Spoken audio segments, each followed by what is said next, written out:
할렐루야. 예배 나오신 여러분들 환영하며 축복합니다. 또 초청되셔서 오신 분들도 환영합니다. 모두에게 하나님의 은혜와 사랑을 경험하는 이 시간 될 수 있기를 주님의 이름으로 축복합니다. 제가 오늘 여러분들에게 인생에서 가장 중요한 것, 그것을 알려드리려고 합니다. 그래서 잘 들으시고 여러분들의 마음에 새기는, 그래서 인생에 있어서 중요한 터닝 포인트가 되어지고 또 더 나은 성숙된 삶으로 나아가는 그러한 은혜의 시간 꼭 되시길 주님의 이름으로 축복합니다. 바둑을 두는 사람은 그 바둑을 잘 두려고요, 신의 한 수를 두려고 심혈을 기울여서 바둑판을 바라봅니다. 야구 선수들은 타율을 높이기 위해서 하루에도 수천 개씩의 공을 치지요. 배트 연습을 합니다. 농구 선수는 수만 번의 슈팅 연습을 한다고 합니다. 마치 손에 지문이 다 닳아 없어질 정도로 그렇게 연습하고 또 연습을 합니다. 이처럼 자신이 원하고 또 중요하다고 생각되는 것에 시간을 투자하고 물질을 투자하고 자신의 에너지를 투자하는 것이 바로 인생이라고 할 수 있습니다. 사람이죠. 여러분들은 무엇을 위해서 살아가고 계십니까? 어디에 심혈을 기울여서 살아가고 계십니까? 인생에 있어서 가장 중요한 것을 아시는 여러분 되시길 주님의 이름으로 축복합니다. 그리고 그 중요한 것에 여러분들의 모든 것을 투자하실 수 있기를 바랍니다. 그 인생이 복된 인생입니다. 오늘 인생에 있어서 가장 중요한 것이 무엇인가, 그것을 우리가 찾고 해답을 얻고 그리고 그것을 통해서 하나님께서 원하시는 삶이 무엇인가를 알아가는 이 시간 될 수 있기를 소망해 봅니다. 니고데모라는 사람이 있었어요. 그 니고데모가 한밤중에 예수님을 찾아왔습니다. 니고데모는 바리새인이었고 산헤드린 공회원이었으면 존경받는 선생이었습니다. 이 의미가 뭐냐면 종교적으로는 지도자였고 세상에서는 권력을 가진 최권력층 관료였고, 그리고 세상에서 사회적으로 아주 존경받는 사람이었다. 지덕의 이런 모든 것들을 갖췄다. 전혀 남부러울 것이 없는 그러한 인생, 오히려 남이 부러워하는 삶을 살아갔던 이가 바로 니고데모라고 하는 사람이었습니다. 그런데 그 니고데모가 한밤중에 예수님을 찾아왔다는 말이죠. 왜 한밤중에 찾아왔겠습니까? 사람들의 눈을 피해서 찾아온 것도 있지만 너무나 중요하고 시급하고 다급한 그 일 때문이었습니다. 예수님께 찾아왔어요. 그래서 니고데모가 이런 얘기를 합니다. 예수님, 제가 당신을 볼 때 당신은 하나님께로부터 오신 분인 줄 압니다 라고 이야기를 하면서, 얘기를 꺼내면서 어떻게 해야 구원을 얻을 수 있겠습니까? 라는 이런 질문을 하게 됩니다. 여러분, 인생에 있어서 가장 중요한 것이 무엇일까요? 돈도 중요해요. 건강도 중요합니다. 자녀, 또 세상에서의 명예, 권력을 누리고 또 여가를 즐기고 이러한 인생이 중요합니다. 그런데 여러분, 종합적으로 보면 왜 이런 인생이 필요하겠습니까? 왜 이런 삶을 살려고 하는 걸까요? 무엇 때문에요? 잘 살아보려고. 웰빙 아니에요. 예전에 웰빙이라는 단어가 엄청 인기 있었고 식당 간판에도 웰빙이라는 식당들이 많았어요. 웰빙이에요. 잘 살기 원하는 거죠. 그런데 여러분, 진정한 웰빙이 뭔지 아십니까? 제가 정의 내릴 때, 또 성경에서 정의 내릴 때 진정한 웰빙이 무엇인가 할 때, 진정한 웰빙은 웰다잉이라는 거예요. 즉, 잘 사는 것은 웰다잉을 준비하는 것, 죽음을 준비하는 것이라는 겁니다. 왜 이 좋은 날에 이 죽음을 이야기하는가? 그만큼 중요하다는 거예요. 왜 웰빙이 웰다잉인가? 제가 몇 가지 이유를 말씀드리겠습니다. 첫째는 여러분, 죽음은 피할 수 없기 때문입니다. 죽음을 피할 수 있는 사람이 있습니까? 없어요. 남녀노소 빈부귀천 누구든지 한 번은 반드시 죽게 되어 있다는 거예요. 올 때는 순서가 있고 하지만 갈 때는 순서가 없지요. 얼마 전에 우리나라에 아주 슬픈 일이 있었죠. 이태원에서 150명이 넘는 그것도 젊은이들이 참사를 당하게 되었어요. 죽게 되었는데, 여러분, 누가 그 자리에서 그들이 죽을 줄 알았겠습니까? 왜 그들이 갔어요? 그곳에 축제처럼 여기면서 자신의 인생을 즐기려고, 그 사람들은 그것에 있어서 자기의 시간을 또 뭐 여러 가지 것들을 투자를 한 거예요. 그래서 그 자리에 간 거예요. 그들을 이끈 무엇인가가 있었겠죠. 이처럼 죽음이라고 하는 것은 예견치 않게 다가오는 것이고, 죽음이라고 하는 것을 피할 자는 아무도 없습니다. 어떤 사람이 호언 있게 이렇게 얘기해요. 사람이 한 번 죽지 두 번 죽냐? 그렇죠. 사람이 한 번 죽지 두 번 죽냐? 이 말에 우리는 참 동의할 수 있습니다. 그러나 여러분, 사람이 한 번 죽는가, 두 번 죽는가? 여러분, 그 형무소에서, 이제 감옥에서 사형 제도가 우리나라에 있지만 사형 집행은 우리가 이제 우리나라에서 아직 시행되고 있지는 않습니다. 그래서 예전에 사형이 집행이 될 때에 사형수들이 면회 와서 나와라고 하면 교도관의 그 말에 안다고 합니다. 아, 내가 지금 오늘 죽는 날이구나, 안다고 합니다. 근데 교도관의 이제 사형장으로 끌려가는 그 시간이, 여러분, 이 사형수에게는요, 아무리 흉악무도한 그 살인자라 할지라도 사형장으로 갈 때 죽음 앞에 너무 두려워서 자신이 쏟을 수 있는 온갖 오물을 다 쏟아낸다 그럽니다. 온몸은 굳어버리죠. 죽음 앞에 자유할 수 있는 사람이 아무도 없어요. 호언 있게 한 번 죽지 두 번 죽냐라고 하는 사람도 죽음 앞에서는 벌벌 떨 수밖에 없어요. 이처럼 왜 웰빙이 웰다이인가 할 때에 죽음은 피할 수 없기 때문입니다. 그리고 또 한 가지, 여러분, 죽음이라고 하는 것은요, 죽음이 끝인가? 죽음은 끝이 아니기 때문이에요. 죽음은 결코 끝이 아닙니다. 성경에서 이렇게 가르쳐줘요. 이렇게 말씀하고 있습니다.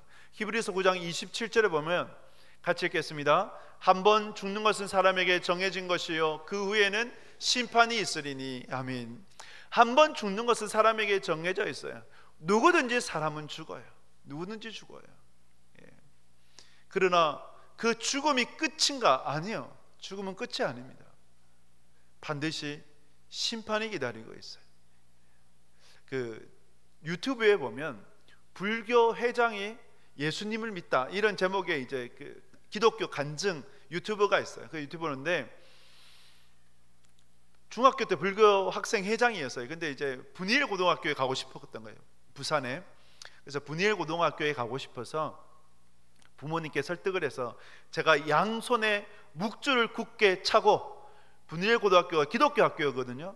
기독교 학교에 가서 저 예수 믿는 자들을 불교로 인도하겠다, 이렇게 호언장담하면서 이제 그 기독교 학교로 갔어요. 그래서 거기에 가면 이제 또 학교 목사님도 있고 전사님도 있거든요.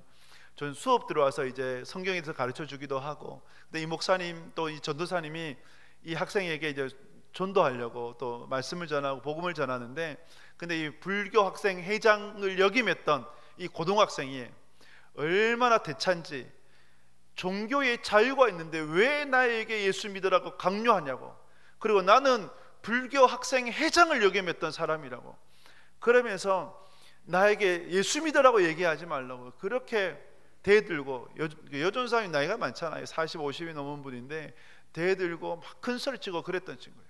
근데 그 여전사님 한 번도 화 안 내고 그냥 웃으면서 네 알겠어요 라고 했대요. 근데 이제 성경을 가르치는데 이 성경 수업 시간에 천국과 지옥에 대해서 가르쳐 준 거예요. 천국과 지옥에 대해서. 요한계시록 20장에 보면 둘째 사망이 있고 불못에 떨어지게 된다, 이 말씀이 있는데, 근데 이 말씀이 그 불교 학생 회장을 역임했던 그 남학생에게 어떤 말로 들렸냐면 마치 자기가 지옥 문 앞에 서 있는 것처럼 느껴졌대요. 지옥 문 앞에 서 있는 것처럼. 얼마 전에 초파일 때 자기가 학생 회장이었잖아요. 그래서 그 불교 행사를 주관했던 거예요. 그 콘티 가운데 이런 콘티가 있어요. 짜여진 콘티에 사람이 죽으면 어떻게 됩니까? 주지승한테 물었던 거예요. 거기 주지승녀가 이런 얘기를 했어요. 사람이 죽으면 유에서 물어갈 뿐이다. 이게 이제 그분의 답이었어요. 불교에서 기껏 가르쳐주는 것은 유에서 무로 갈 뿐이다, 이것을 가르쳐주는데, 그런데 성경에 보면 둘째 사망이 있고 불못에 떨어진다 하더라. 그리고 자기가 마치 지옥문 앞에 있는 것처럼 너무너무 무섭더래요. 내가 이대로 죽으면 지옥 갈 수밖에 없는데 라는 생각이 들더래요. 그래서 이 학생이 나중에 수업을 마치고 그 여전사님 룸에 찾아가서 붙들었다 그래요. 어떻게 해야 구원을 얻겠습니까? 어떻게 하면 내가 지옥에 가지 않고 천국에 갈 수 있습니까? 라고 물었다 그래요. 그리고 그 이후에 이 학생이 예수님을 정말 믿게 되었어요. 그리고 자기한테 전도하지 않았던, 왜 예수님 믿으라고 하지 않았던 기독교 학생들을 찾아가서 막 때려줬대요. 너무 화가 나서 이 좋은 걸 왜 가르쳐주지 않았냐고. 그리고 그 마음을 간직해서 자기가 지금, 그 학생이 지금 이제 교감이 됐다 그래요. 교감 선생님이 됐는데 학교 선생님이 돼가지고 2,000명 이상을 전도하고 2,000명 이상을 그리스도교로 인도하고 있다고 합니다. 예, 하고 있다고 그래요. 지금도 진행 중이에요. 진행형이에요. 무엇을 말씀드리고 싶냐? 죽음은 끝이 아니라는 거예요. 죽으면 끝이면 좋겠지요. 그죠? 그러면 이 세상 사는 걸로 끝나니까. 그러나 죽음은 결코 끝이 아니다. 또 다른 세상이 있다. 어떤 세상이 있을까요? 천국은요, 그 성경에서는 천국이 있다라고 하죠. 천국이 있다. 그 기독교의 세계관은 3단계예요. 1단계가 뭔지 아세요? 어머니 뱃속에서의 10개월. 2단계는 이 땅에서의 한 7, 80년, 길면 100년을 살아가는 그 시간, 이 땅에서의 삶. 3단계가 뭘까요? 죽음 이후의 영원한 세계. 이것이 기독교의 세계관입니다. 그러나 이 세계관은 그냥 기독교의 세계관이 아니라 온 우주에, 그리고 모든 인류에게 미치는 그러한 세계관이 되는 것이죠. 여러분, 공기가 있는데 우리가 공기가 보지 못해도 공기가 있음을 알아요. 어떻게 알아요? 내가 지금 숨을 쉬고 있잖아요. 바람이 눈에 보이진 않지만 바람이 분다는 것을 알죠. 어떻게 알 수 있습니까? 나뭇가지가 흔들리면 바람이 부는 것을 알 수가 있어요. 이처럼 천국이 눈에 보이진 않아요. 그러나 천국이 존재합니다. 어떻게 알아요? 성경에서 말씀을 해요. 그리고 느껴져요. 믿어지는 거예요. 그래서 저는 확신합니다. 사람이 죽으면 천국과 지옥으로 나뉘어질 것이다. 사람 안에는 종교성이란 것이 있거든요. 왜 종교성이 있는지 아세요? 하나님께서 인간을 창조하셨기 때문에 그래요. 그래서 사람에게 종교성을 통해서 신을 찾는 마음이 있어요. 이것을 회귀본능이라 얘기를 하는데, 신을 찾는 마음이 있어요. 평소 때는 자기가 신인 것처럼 살아가요. 예를 들면 승승장구하고 하는 일이 다 잘 되고 아무런 어려움이 없으면 마치 교만해져서 자기가 신인 것처럼 불가능이 없는 것처럼 그런 인생을 살아가요. 그런데 한계에 딱 부딪히잖아요. 몸이 아프거나 또 뜻한 바 되지 않거나 여러 가지 시련, 고난이 닥치게 되면 신을 찾아요. 이것이 인간의 초라한 모습이죠. 이 종교성이라는 것이 인간에게 있어요. 그래서 여러분, 한 책에 보니까 1979년도에 김혜경이라는 사람이 있었는데, 여자예요. 당군 종교를 이렇게 이제 만들어 가지고 교주가 되었죠. 당군 종교, 당군, 우리나라의 전통 신앙, 이제 샤머니즘 이런 것을 짬뽕해서 이제 만든 그런 종교가 되는데, 그래서 이런 얘기를 했어요. 예수 믿으면 나라 망한다. 너희들 교회 가면 너희들 인생이 망한다. 이렇게 얘기했던 사람이에요. 그런데 딱 14년이 지나고 이 사람이 예수님을 만나게 되었어요. 주님을 믿게 되었어요. 그리고 책을 썼어요. 주여 사탄의 왕관을 벗었나이다 라는 책을 썼습니다. 근데 참 재밌는 것이 이거예요. 여러분, 부적을 팔았다 그래요. 사이비 또 이단들의 특징이 돈이거든요. 부적을 팔았어요. 어떤 부적을 팔았냐? 벼락 맞은 대추나무로 만든 부적. 여러분, 대추나무가 벼락 맞을 일이 없거든요. 왜냐하면 습기가 없어서 학자들에 의하면 습기가 없어서 벼락 절대 안 맞는다라 얘기해요. 그런데 벼락 맞은 대추나무로 만든 부적이라고 하니 얼마나 용하겠는가. 이렇게 또 만들어내 가지고 얼마에 팔았느냐 하면 또 저가에 팔면 별로 인기가 없어요. 고가에 판 거예요. 그것도 2220만 원에 팔았대요. 그 당시의 돈으로 2천만 원의 돈은 엄청 큰 돈이잖아요. 그런데 신기한 거는 없어서 못 팔았대요. 그만큼 사람이 무엇인가를 붙잡고 싶고 용하다고 하니, 효험이 있다고 하니, 잘 된다고 하니 그것을 붙잡고 있는 거예요. 참 어리석은 인간의 모습이에요.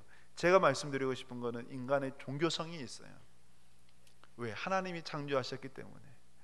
그리고 그 하나님의 창조 세계 가운데 어머니 뱃속에서 태어나면 그 다음에 7, 80년에 또 정해진 인생을 살다가 죽음 이후에는 영원한 천국과 영원한 지옥으로 나누어지게 되는 거죠. 니고데모가, 여러분, 니고데모, 오늘 성경에 나오는 이 니고데모라는 사람이 바리새인이었고 산헤드린 공회원이었고 그리고 존경받는 선생이었어요. 세상에서 가장 존경받는 인생으로 살아가는 그 니고데모라고 하는 사람이 왜 예수님을 찾아왔겠는가라는 것이죠. 왜 예수님을 찾아왔습니까? 이 영생의 문제, 구원의 문제를 해결받고 싶었던 거예요. 그래서 니고데모는 그래도 종교 지도자였기 때문에 영생에 관해서 알았던 거예요. 죽음 이후가 끝이 아니라 사후 세계가 있다. 그러면 이것을 준비해야 되는데 어떻게 준비할 수 있을까? 이것을 니고데모가 생각했던 거예요. 그래서 예수님을 찾아왔어요. 우리 인생의 가장 중요한 문제가 뭐냐? 웰빙은 결국은 웰다잉입니다. 죽음을 준비해야 돼요. 예수님께서 이렇게 말씀을 하셨어요. 요한복음 3장 3절 말씀 같이 읽겠습니다. 예수께서 대답하여 이르시되 진실로 진실로 내게 이르노니 사람이 거듭나지 아니하면 하나님 나라를 볼 수 없느니라. 아멘. 사람이 거듭나지 않으면 하나님 나라를 볼 수 없다. 하나님 나라를 볼 수 없다는 것이 뭘까요? 하나님 나라에 들어갈 수가 없다. 하나님 나라에 들어갈 수 없다는 것은 구원을 받지 못한다, 영생을 얻지 못한다라는 것이 됩니다. 니고데모에게 거듭남이라는 것이 너무너무 궁금해요. 그러면 예수님, 거듭나려면 어머니 뱃속에서 다시 들어갔다가 다시 태어나면 되는 겁니까? 라고 묻습니다. 니고데모는 이해가 되지 않는 거예요. 어떻게 해서 거듭나는 것인가? 어떻게 거듭날 수 있는가? 이해가 되지 않아요. 여러분, 거듭남이 뭘까요? 영어로 born again, 다시 태어난다고 하는 건데 어떻게 해야 다시 태어날 수 있는 겁니까? 1970년도, 1800년도에 이제 신앙, 청교도 신앙이라 했어요. 그때 이런 얘기를 했어요. 사람이 한 번 태어나면 두 번 죽고 두 번 태어나면 한 번 죽습니다 라는 말을 해요. 이게 어떤 의미냐? 사람이 한 번 태어나면 두 번 죽는다. 한 번 어머니의 뱃속에서 태어나면 두 번을 죽어요. 언제 죽을까요? 우리가 이 땅에서 정해진 시간을 살다가 죽게 되겠죠. 첫 번째 죽음. 두 번째 죽음은 뭘까요? 두 번째 죽음은 우리 영혼의 죽음입니다. 히브리서 9장 27절에서 보았듯이 심판을 통해서 지옥에 간다는 거죠. 두 번 태어나면 한 번 죽는다. 이것은 어떤 의미일까요? 어머니의 뱃속에서 한 번 태어나고 그 다음에 또 태어나야 된다는 거예요. 또 태어난다는 게 뭘까요? 우리의 영혼이 다시 태어나야 된다는 거예요. 그러면 한 번 죽는 거예요. 한 번 죽는다고 하는 것은 육체적인 죽음으로 끝난다. 영혼은 영원히 살고 천국으로 들어가게 된다라는 그 말씀이 됩니다. 곧 영생을 얻게 된다는 거예요. 여러분, 인생에 있어서 가장 중요한 것은 이 거듭남의 비밀을 깨닫는 거예요. 거듭남이 뭐냐? 영혼이 다시 태어나는 거예요. 이 거듭남을 이해하려면 내가 어떠한 존재인지 알아야 돼요. 나의 정체성, 내가 누구인지를 알아야 됩니다. 여러분들이 누구인지 아십니까? 여러분들이 어떠한 존재인지를 아십니까? 해밍웨이 아시죠? 해밍웨이 들어보셨을 겁니다. 해밍웨이가 쓴 소설 가운데 세계의 수도라는 소설이 있어요. 거기에 그 내용 가운데 이런 내용이 있어요. 아버지와 아들이 이제 갈등이 있었어요. 그래서 아버지가 아들과 화해하고 싶어서 신문에 광고를 냈어요. 그 아들의 이름이 파코인데, 파코라는 이름은 우리나라에서 이제 뭐 영희 철수처럼 아주 흔한 이름, 스페인에서 아주 흔한 이름이 파코입니다.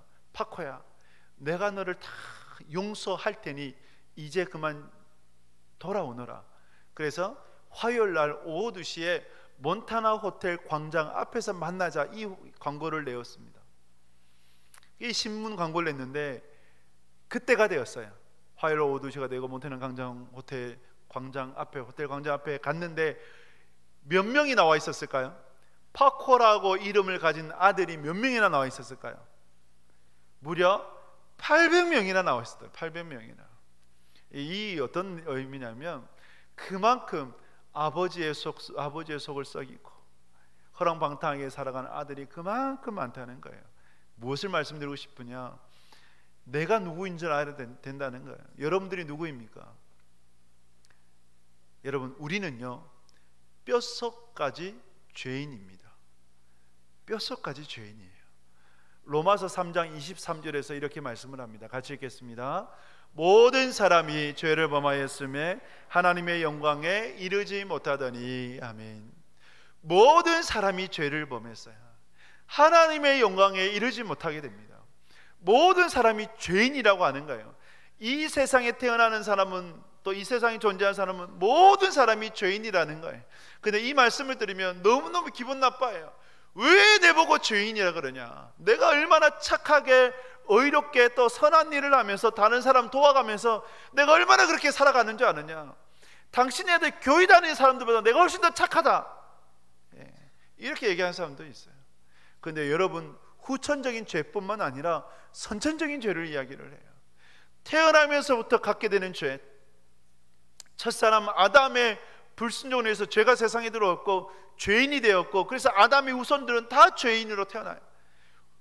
어떻게 아느냐? 여러분, 아이를 키워보면 잘 알아. 여러분들이 자녀를 키워보면 자녀들이 가르쳐 주지도 않았는데, 교육도 안 했는데 악한 짓은 얼마나 그렇게 잘하는지, 엄마 아빠 눈을 쫙 피해가지고 못된 짓 하고.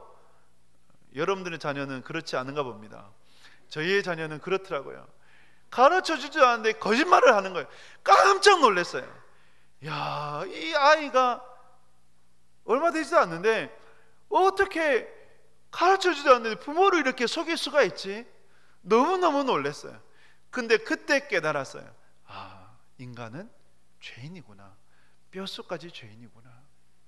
그리고 여러분들이 아무리 착한 선한 일, 그런 선함을 행한다 하더라도 여러분들에 있는 죄의 문제는 어떻게 해결할 수가 없어요. 여전히 그 죄의 문제는 여러분들 안에 남아있는 거예요. 죄 중에 가장 큰 죄가 뭔지 아십니까? 여러분들 생각하실 때 죄 중에 가장 큰 죄가 뭐라고 생각하십니까? 살인죄도, 가정을 파탄하는 죄도, 그리고 한 사람 인생을 무너뜨리는 경제사범도 다 죄인이에요. 큰 죄예요. 그러나 가장 큰 죄는 하나님을 알지 못하는 죄, 예수님을 믿지 않는 죄, 그 죄가 가장 큰 죄예요. 왜? 이 세상 모든 만물을 하나님이 창조하셨는데, 인간을 하나님이 창조하셨는데, 근데 하나님을 알지 못한다. 이것이 가장 큰 죄가 되는 거예요. 그러나 하나님은 여러분들을 사랑하십니다. 그리고 하나님은 여러분들을 구원하기를 원하세요. 영원한 생명을 주시기를 원하세요. 그래서 하나님께서 여러분들을 구원하시기 위한 하나님의 선택이 있으셨어요. 그 선택이 무엇이냐? 즉, 우리의 영혼이 거듭나려면, 우리의 영혼이 다시 태어나려면 어떻게 해야 되겠는가 할 때에 오늘 성경에서 우리에게 가르쳐주고 있습니다. 요한복음 3장 16절 말씀 같이 읽겠습니다.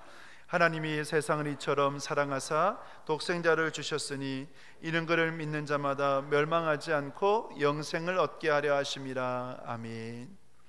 하나님이 세상을 이처럼 사랑하사 독생자를 주셨으니 이는 그를 믿는 자마다 멸망하지 않고 영생을 얻게 하려 합니다. 어떤 이가 이런 얘기를 했어요. 야곱의 사닥다리를 타고 하늘에 천국에 올라가게 되면, 그래서 천사 가브리엘에게 묻는다면 하나님께서 인생을 향하신 사랑이 무엇입니까? 라고 묻는다면 반드시 이렇게 대답할 것이다. 하나님이 세상을 이처럼 사랑하사 독생자를 주셨으니 이는 그를 믿는 자마다 멸망하지 않고 영생을 얻게 하려 하심이라. 하나님께서, 위대한 사랑의 근원이 되시는 하나님께서 세상을 이처럼 사랑하십니다. 세상은 그 사랑의 적용이에요. 누구를 사랑하시는가? 하나님께서 만드신 하나님의 사람들을 이처럼 사랑하신다고 하는 거예요. 이처럼이 뭔지 아십니까? 하나님의 사랑의 범위예요. 범위, 크기예요.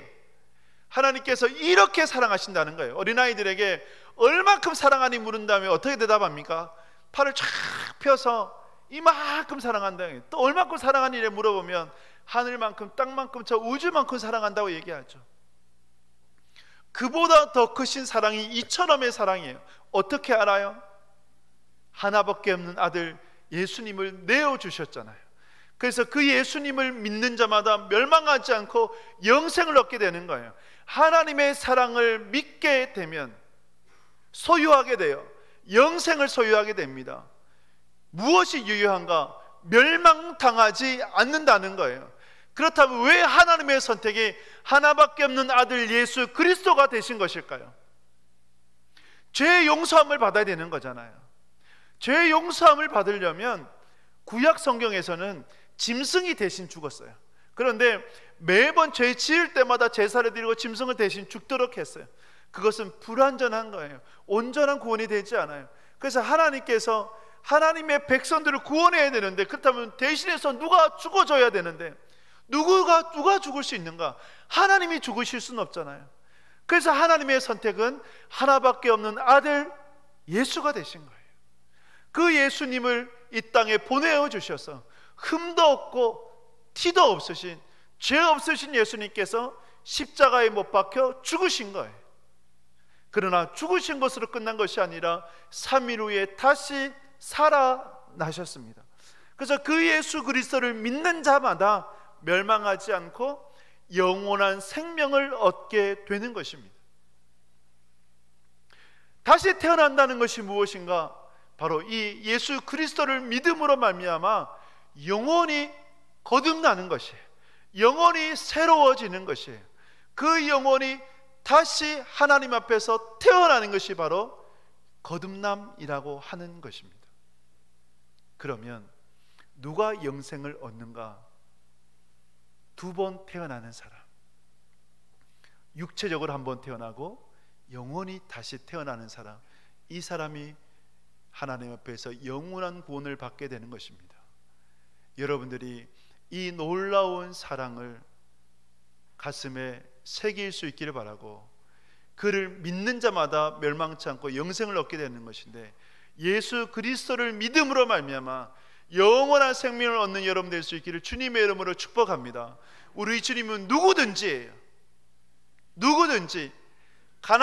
가난한 자이든지 부한 자이든지 어린아이든지 연로한 자이든지 어떤 누구든지 우리 하나님은 구원하기를 원하세요. 한 목사님이 기차를 타고 가는데 앞에 청년이 있었어요. 그 청년을 좀 전도하고 싶은데, 저도 마찬가지거든요. 택시를 타거나 기차를 타거나 하면 처음 드는 마음은 어떻게 하면 좀 전도하고 싶은데, 참 귀한 이 복음을 소개해 주고 싶은데 이 마음이 있어요. 그래서 그 청년이 또 안색이 너무 어둡고 얼굴이 그늘져 있기에 말을 걸었어요. 나는 목사인데 무슨 문제 있냐고, 걱정이 있냐고, 근심이 있냐고 내게 한번 얘기해 보라고, 혹시 도움이 될 줄 아냐고 그렇게 말을 겁니다. 근데 이 청년이 주저주저 하다가 어렵게 말을 꺼냈는데, 제가 어려서 집을 가출했습니다. 그냥 가출할 때 그냥 가출한 것이 아니라 집에 있는 재산을 몽땅 가지고 그냥 나와 버렸어요. 그거 가지고 성공해서 더 큰 부자가 되어서 부모님한테 갖다 드릴 거라고 그렇게 생각했는데, 시간이 10여 년 흘려보니 돈은 어디 간 데 없고 다 없어지고 건강도 잃어버리고 이제 죽을 날이 얼마 남지 않은 내 인생인데, 그래서 죽기 전에, 자살하기 전에 그래도 아버지께 용서를 받고 싶다는 마음이 있어서 편지를 보냈었다고 합니다. 아버지, 제가 이러이러해서 이러이러했는데 아버지께 이렇게 잘못했습니다. 만약에 아버지가 저를 용서해 주신다면 저희 집 안에 있는 감나무에 노란 손수건 하나만 좀 걸어주세요. 그것을 보면 아버지가 나를 용서하셨구나 라고 위안이 될 것 같습니다. 그렇게 편지를 보냈대요. 그래서 이제 목사님한테, 목사님, 아버지가 용서해 주실 것 같습니까? 저는 아버지가 저를 절대 용서하지 않을 것 같습니다. 목사님이 아니요, 청년을 용서하실 겁니다. 드디어 그 집을 이제 그 기차가 지나가는 때였어요. 여러분 어떻게 되었을까요? 노란 손수건이 걸려 있었겠습니까? 안 걸려 있었겠습니까? 안 걸려 있었을 것 같아요? 걸려 있었죠. 그런데 몇 개 걸려 있는 줄 아십니까? 하나만 걸려 있었던 것이 아니라, 감나무에만 걸려 있었던 것이 아니라, 혹시 아들이 못 볼까 싶어서 온 농도에 노란 것으로 다 걸었다고 합니다. 이것이 뭐예요? 아버지의 아들 향한 사랑이에요. 하나님께서 여러분들 향한 사랑이 되는 것입니다. 누구든지예요. 하나님께서 여러분들을 이처럼 사랑하셨기에 하나밖에 없는 아들 예수 그리스도를 내어주셨고, 그 예수 그리스도를 믿음으로 멸망당하지 않고 영원한 생명을 얻게 되는 것입니다. 이 놀라운 사랑을 믿고 누리는 여러분 될 수 있기를 주님의 이름으로 축복합니다. 말씀을 맺습니다. 인생에서 가장 중요한 것이 뭘까요? 여러분들은 무엇이 제일 중요하다고 생각하십니까? 다른 것보다 생명 아니에요, 그렇죠? 생명이 제일 중요한 거예요. 그런데 여러분, 이 땅에서의 길면 100년이 되는 생명과, 그리고 죽음 이후에 영원한 시간 속에서 살아가게 되는 생명과 무엇이 더 중요합니까? 영원한 시간에서의 생명 아니겠습니까?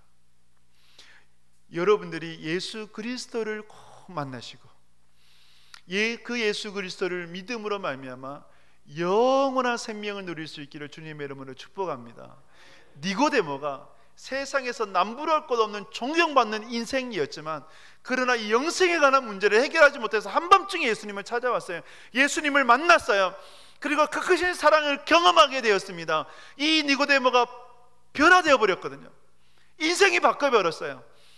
전에는 한밤중에 남몰래 예수님을 찾아왔다면, 예수님이 십자가에 못 박혀 죽으셨을 때에 당당히 빌라도를 찾아와서 예수님의 시신을 내어달라고, 그래서 아리마대 사람 요셉과 함께 성대하게 예수님의 장례를 치러드렸어요. 왜 그럴 수 있었을까요? 만약에 그가 예수님을 믿는다는 것이 발각이 되면, 드러나면 또 세상에서 여러 가지 어려움을 겪게 될 것이 뻔한데, 그럼에도 불구하고 니고데모는 자랑스럽게 나는 예수님의 사람입니다, 내가 예수님의 장례를 치러드리겠습니다 하면서 몰약과 향품, 값비싼 향료를 34kg나 가지고 와버렸어요. 그래서 예수님의 장례를 치러드렸어요. 그 니고데모가 예수님을 만나고 난 후에 인생이 바뀌어버렸어요. 왜요? 영원한 생명을 얻었거든요. 구원을 얻었거든요. 그리고 예수 그리스도를 위해서 내가 살아야겠다, 그 고백을 하게 되었거든요. 이처럼 여러분, 사람을 만나면 인생이 변화되잖아요. 그래서 역사라 그러잖아요. 사람이 사람을 만나도 역사가 일어나요. 그런데 사람이 하나님을 만나면 기적이 일어나는 거예요. 할렐루야. 기적이 일어나요. 인생이 변화되어져요. 놀라운 역사를 경험하게 되는 거예요. 가장 큰 것은 구원을 얻게 돼요. 임종을 맞는 사람들의 얼굴을 보면 기독교인과 비기독교인은 너무나 차이가 나요. 구원받은 사람의 임종은 얼굴이 너무 환해요. 기뻐요.